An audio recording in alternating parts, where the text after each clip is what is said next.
Hello दोस्तों, welcome to exam वे।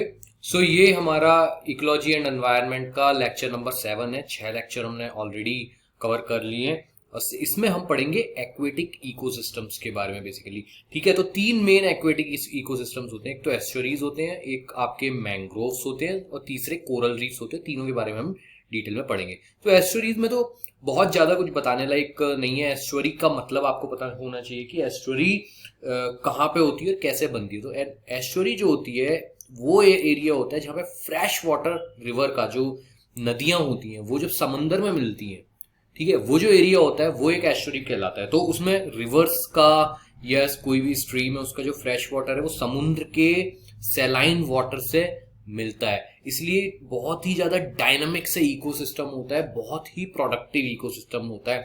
उसमें अलग तरीके की आपको मछलियां भी मिलेंगी, अलग तरीके के जो एक्वेटिक प्लांट्स वगैरह हैं वो मिलेंगे, क्रैब्स मिलेंगे, टॉर्टॉइज मिलेंगे, बहुत सारी चीजें मिलेंगी क्योंकि बहुत प्रोडक्टिव है।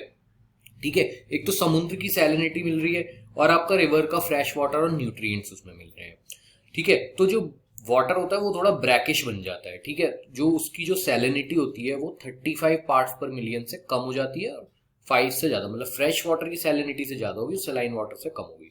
तो brackish water is more salty than fresh water but not as salty as ocean water. And estuary में ऑल्सो कॉल्ड अ बे और लगून भी कह देते हैं, कई जगहों पर बे भी कह देते हैं, उसके टाइप या उसके एक तरीके से जो उसका स्ट्रक्चर होता है उसे देखते हैं। तो बेसिकली एस्चुरी है, ये हमें पता होना चाहिए। Most of the big estuaries in India are on the eastern coast. अगर आप देखोगे मैप पे भी देखोगे या कहीं पे भी जो एरियल व्यू है वो देखोगे तो आपको ईस्टर्न कोस्ट पे ही मिलेंगी बिग जो एस्चुरीज हैं। जैसे सुंदरबंस हो गए, आपके उड़ीसा में भितरकनिका जहां से महानदी मिलती है, सुंदरबंस में तो गंगा मिलती है।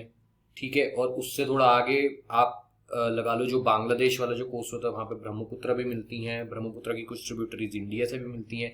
उसके बाद उड़ीसा में महानदी मिलती है जैसे हम भितरकनिका जहाँ पे बहुत फेमस मैंग्रोव्स हैं। उसके बाद कृष्णा गोदावरी जो हमारे आंध्र प्रदेश से जाके मिलती है, क्योंकि वहां पे ना ईस्टर्न कोस्ट पे क्या है कि जो ईस्टर्न घाट्स हैं, एक तो वो कंटिन्यूस नहीं है, दूसरा बहुत स्पेस दे देते हैं नदियों को, एक प्लेन एरिया दे देते हैं जब वो समुद्र से मिलती है। On the contrary western coast पे क्या होता है कि वेस्टर्न घाट्स एकदम कंटिन्यूस और एकदम जो कोस्ट है उससे सटे हुए हैं।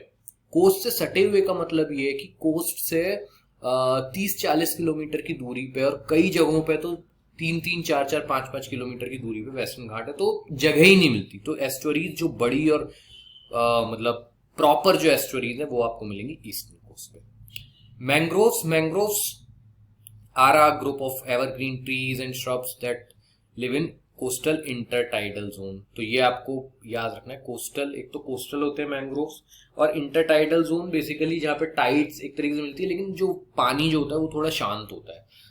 ओके, जो मैंग्रोव्स होते हैं वो लिटोरल होते हैं, मतलब situated on the shore of sea और अ रिवर, तो एकदम शोर पे बाउंड्री पे वो मिलते हैं आपको खड़े हुए। Mangroves grow in area with low oxygen soil where slow moving waters allow fine sediments to accumulate. तो लो ऑक्सीजन सॉइल होती है वहां पे, एक तरीके से वाटर लॉक टाइप की सॉइल होती है जहाँ पे मैंग्रोव्स होते हैं। और जो प्लांट्स और जो ऑर्गेनिजम्स होते हैं, लिविंग ऑर्गेनिजम्स, फिशेज वगैरह, वो एडेप्ट हो जाते हैं लो ऑक्सीजन सॉइल में रहने के लिए। Mangrove forest only grow at tropical and सब ट्रॉपिकल लैटिट्यूड्स। क्यों? क्योंकि जैसे ही टेम्परेचर एक पर्टिकुलर लेवल से डाउन होंगे मैंग्रोव सर्वाइव ही नहीं कर सकते, इसलिए आपको ट्रॉपिकल और सब ट्रॉपिकल लैटिट्यूड्स पे ही मिलेंगे। Mangroves have high salt water tolerance, तभी वो बच पाते हैं, तभी जिंदा रह पाते हैं और थ्राइव कर पाते हैं, क्योंकि उनमें हाई सॉल्ट वाटर टॉलरेंस होती है, ये याद रखना है। They have the ability to absorb fresh water from the salt water. तो जो भी सॉल्ट वाटर होता है, ठीक है, जहां पे भी मैंग्रोव्स होंगे आपको पहली बात तो थोड़ा थोड़ा ब्रैकिश वाटर टाइप का मिलेगा। तो सॉल्ट वाटर में तो फ्रेश वाटर एब्जॉर्ब करने की उनकी एक क्षमता होती है। जो सॉल्ट होता है ना वो उनकी रूट्स में ही बाहर को जम जाता है पर वो अंदर नहीं जाता, जिस वजह से वो सर्वाइव करते हैं। तो ये एक स्पेशल एडेप्टेशन है। Normally show viviparity mode of reproduction. जो सीड्स होते हैं ना वो पेड़ पे ही जर्मिनेट हो जाते हैं और उसके बाद गिरते हैं। ऐसा क्यों होता है? क्योंकि जो पानी होता है वो सलाइन होता है, अगर वो सीड्स ही पानी में गिरेंगे तो वो जर्मिनेट नहीं हो पाएंगे। So this is the main reason. अब इनकी दो तरीके की मेन रूट्स होती हैं, एक तो स्टिल्ट रूट्स होती हैं और एक न्यूमेटोफोर्स होते हैं। तो फोटो मैंने इसीलिए लगा रखी है जिससे कि आपको पता हो, और ये बहुत ही इंपॉर्टेंट है दोनों। स्टिल्ट रूट्स होती हैं adventitious roots emerging from main trunk, तो मेन ट्रंक से नीचे की तरफ जा रही हैं, आप देखो नीचे की तरफ पानी में जा रही हैं। जबकि जो न्यूमेटोफोर्स होती हैं इमर्जिंग आउट ऑफ सैंड, जैसे जो मैंग्रोव्स है, मैंग्रोव्स के आसपास पहले तो रूट, मेन रूट जो है वो अंदर जाएंगे और उसके इधर से नीडल टाइप की स्ट्रक्चर बाहर निकल जाएंगे रूट से, वो न्यूमेटोफोर्स होते हैं। तो ये इनका डिफरेंस आपको याद रखता है। तो कुछ मैंग्रोव्स जो होते हैं उनकी स्टिल्ट रूट्स होती हैं, कुछ मैंग्रोव्स होते हैं, कुछ टाइप के मैंग्रोव्स उनके न्यूमेटोफोर्स होते हैं। अब जो इंपॉर्टेंट पार्ट है वो ये है जो यहाँ पे दे रखा है मैंने, सुंदरबन से largest block of mangroves in the world, ये हमें पता लगाना है, पता रखना है। दूसरा, इंडिया में जो मैंग्रोव एरिया है वो कौन से, एक तो भितरकनिका महानदी उड़ीसा, कृष्णा गोदावरी डेल्टा है, ये दोनों ईस्टर्न कोस्ट पे हैं। पिछावरम कावेरी डेल्टा, ये भी ईस्टर्न कोस्ट पे है। अंडमान एंड निकोबार, ये तो है ईस्टर्न कोस्ट पे। फिर गोवा, रत्नागिरी महाराष्ट्र और गल्फ ऑफ कच्छ, ये हमारे वेस्टर्न कोस्ट पे आ जाते हैं तीनों के। और आप देखोगे सबसे ज्यादा जो फेमस और सबसे बड़े और लार्ज जो डेल्टा है वो ईस्टर्न कोस्ट पे ही है, और सुंदरबंस भी ईस्टर्न कोस्ट पे है। उसके बाद अब आ जाते हैं हमारे coral reefs. Coral reefs are important, very important ocean habitats. Coral reef provide large fraction of earth biodiversity, उन्हें रेन फॉरेस्ट भी कहा जाता है, सीज का रेन फॉरेस्ट। ठीक है, जो धरती के रेन फॉरेस्ट होते हैं हमने पढ़ा था, ट्रॉपिकल रेन फॉरेस्ट वगैरह होते हैं, सीज के रेन फॉरेस्ट कहा जाता है कोरल रीफ को। बहुत ही डाइवर्स और बहुत ही रिच ये इकोसिस्टम होता है।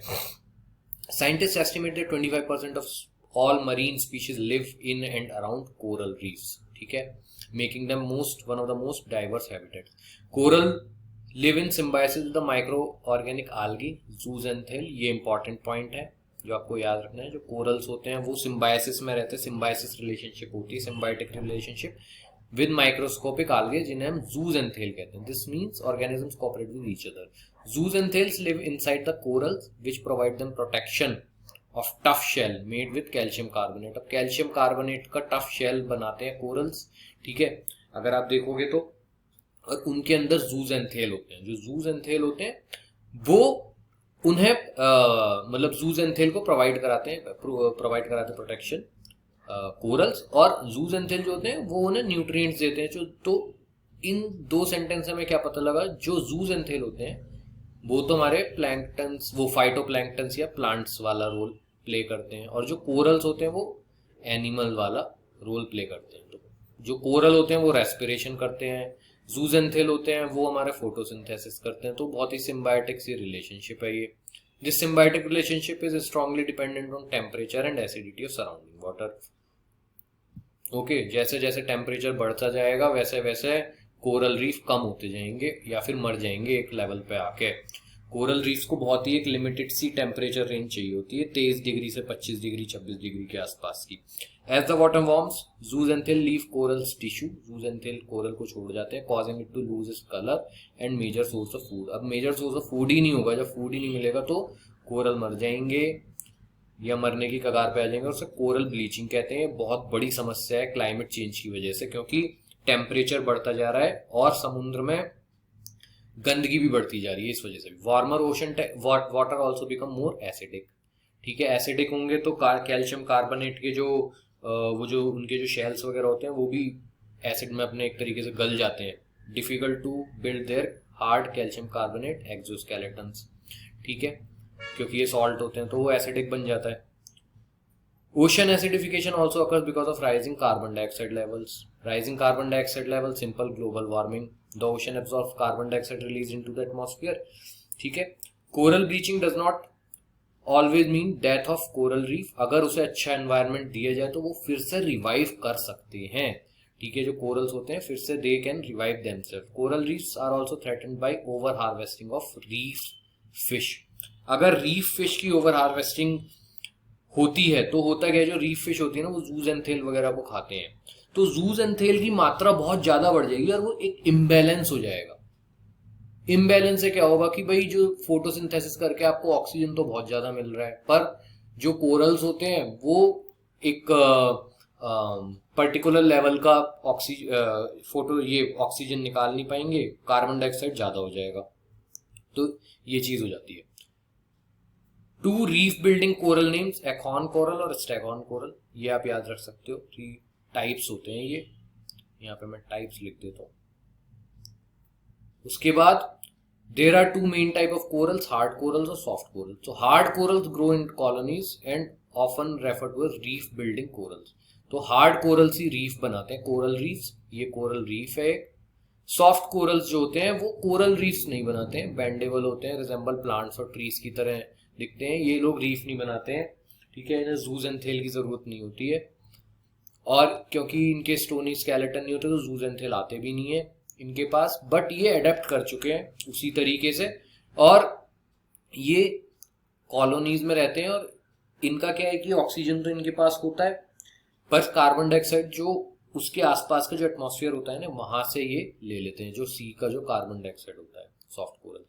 अब कोरल रीफ 4 तरीके के होते हैं जो रीफ्स बनते हैं: fringing reef, barrier reef, atolls और पैच रीफ्स. ये आपको याद रखना है, ये बहुत इंपॉर्टेंट है.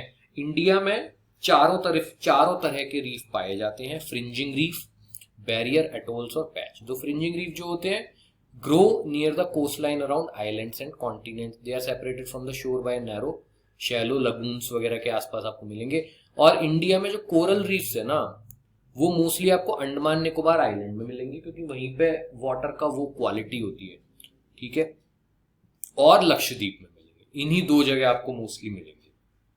बैरियर रीफ आप देख लो, also parallel to coast line but are separated by deeper wider lagoons found in Lakshadweep and Andaman and Nicobar island. Atolls are ring of corals. Atolls ring of corals. अगर क्वेश्चन आ जाता है एमसीक्यू का, तो आप एक तो ये चीज याद रखना, जो अटोल्स होते हैं ना, वो रिंग होते हैं, रिंग के शेप में होते हैं. उससे ही आप क्वेश्चन का जवाब देने में सक्षम हो जाओगे. That created protected lagoons found in Lakshadweep and Andaman and Nicobar. Patch reef जो होते हैं वो छोटे छोटे रीफ होते हैं, स्मॉल आइसोलेटेड रीफ होते हैं. ये तो आपको कई जगह मिल जाते हैं, पर उतने क्वालिटी के रीफ नहीं होते हैं ये, ठीक है. अब ये देखो, जैसे आपको गल्फ ऑफ मन्नार में मिल गए, गल्फ ऑफ कच्छ जो कि गुजरात में, वहां भी मिल गए, पाक बे में भी मिल गए जो कि आपका इंडिया श्रीलंका के बीच में है. पैच रीफ्स मिल जाते हैं. फिर डीप सी कोरल्स होते हैं और coral polyps. Coral polyps important है. कोरल पॉलिप्स है टाइनी लिटिल ऑर्गेनिज्म, जिसे हम कोरल कह रहे हैं, जो ऑक्सीजन लेते हैं और रेस्पिरेशन करके और कार्बन डाइऑक्साइड निकालते हैं. वो कोरल पॉलिप्स ही होते हैं. दे कैन लिव इंडिविजुअली और in large colonies and comprise a coral reef. यही कोरल रीफ बनाते हैं. जो एनिमल वाला जो पार्ट होता है वो यही होते हैं, ठीक है. ये हमें याद रखना है. उसके बाद ये कुछ ऑर्गेनाइजेशन या इनिशिएटिव्स हैं, जैसे स्टेपकॉर है, international conference of status and protection of coral reef. तो इसकी फुल फॉर्म याद रखनी है. 2018 में रियल रीफ फॉर लाइफ करके ये हुआ था लक्षद्वीप में लास्ट टाइम. तो ये हर 10 साल में होता है. 3rd था ये.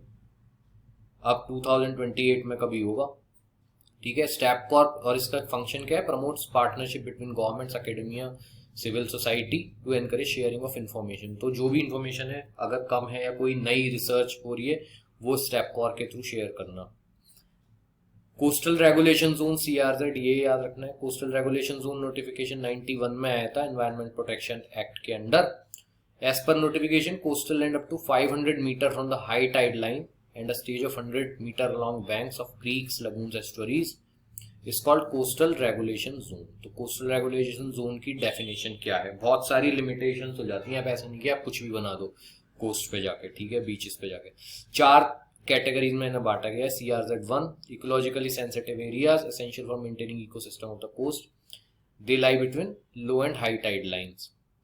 फिर CRZ2 होता है, urban areas located in the coastal area. जैसे गोवा में आप जाओगे तो पंजिम जो कैपिटल है वो CRZ2 में आता होगा. CRZ3, rural and urban locality which fall outside 1 and 2, ठीक है. फिर CRZ4, aquatic area of territorial limits. तो ये हमें याद रखने हैं. इनकॉइस क्या है? Indian national centre for ocean information services है. इनकॉइस भी एक ऑर्गेनाइजेशन है. उसके बाद मैजिकल मैंग्रोव एक कैंपेन बनाया था, वॉलंटियर्ड कैंपेन था, जिसमें एक तरीके से अवेयरनेस दी थी लोगों ने और गवर्नमेंट ने, और उसका बहुत ज़्यादा फर्क पड़ा है. फिर ब्लू फ्लैग सर्टिफिकेशन इंपॉर्टेंट है, इंटरनेशनल इको लेबल है ये. अभी 12 बीचेज हैं. इसका क्या है कि बेसिकली बहुत अच्छी जो बीचेस की जो फैसिलिटीज़ है वो होनी चाहिए. और ये इंडिया का एक फ्लैगशिप प्रोग्राम है, बीम्स. इसकी आपको याद रखनी है फुल फॉर्म, ठीक है. और ये टोटल 12 बीचेज हैं जो कि बीच फ्लैग सर्टिफिकेशन होते हैं. इन पे इस तरीके का एक फ्लैग भी होता है. So all the very best. Will be coming up with next lecture. Thank you.